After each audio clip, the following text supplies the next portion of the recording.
Chapter 4. And the word of Samuel came to all Israel. Now Israel went out against the Philistines to battle, and pitched beside Ebenezer, and the Philistines pitched in Aphek.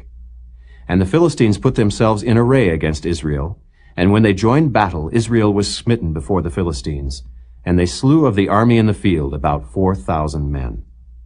And when the people were come into the camp, the elders of Israel said, Wherefore hath the Lord smitten us today before the Philistines?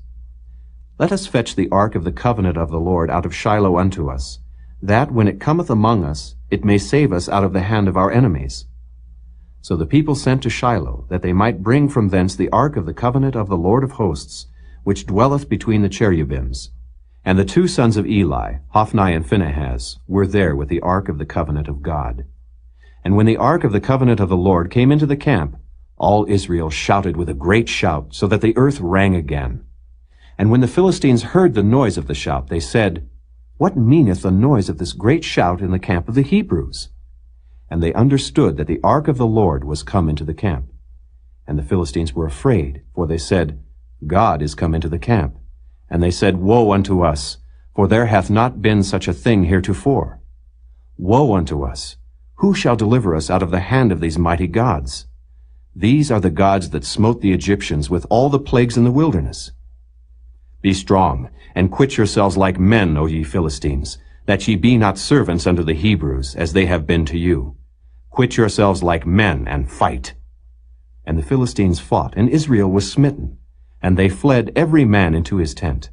And there was a very great slaughter, for there fell of Israel 30,000 footmen. And the ark of God was taken, and the two sons of Eli, Hophni and Phinehas, were slain. And there ran a man of Benjamin out of the army, and came to Shiloh the same day with his clothes rent, and with earth upon his head. And when he came, lo, Eli sat upon a seat by the wayside watching, for his heart trembled for the ark of God. And when the man came into the city and told it, all the city cried out. And when Eli heard the noise of the crying, he said, What meaneth the noise of this tumult? And the man came in hastily and told Eli.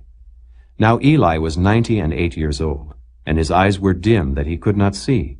And the man said unto Eli, I am he that came out of the army, and I fled today out of the army. And he said, What is there done, my son? And the messenger answered and said, Israel is fled before the Philistines, and there hath been also a great slaughter among the people. And thy two sons also, Hophni and Phinehas, are dead, and the ark of God is taken. And it came to pass, when he made mention of the ark of God, that he fell from off the seat backward by the side of the gate, and his neck brake, and he died. For he was an old man and heavy, and he had judged Israel 40 years. And his daughter-in-law, Phinehas's wife, was with child, near to be delivered. And when she heard the tidings that the ark of God was taken, and that her father-in-law and her husband were dead, she bowed herself and travailed, for her pains came upon her. And about the time of her death, the women that stood by her said unto her, Fear not, for thou hast borne a son. But she answered not, neither did she regard it. And she named the child Ichabod, saying, The glory is departed from Israel, because the ark of God was taken, and because of her father-in-law and her husband.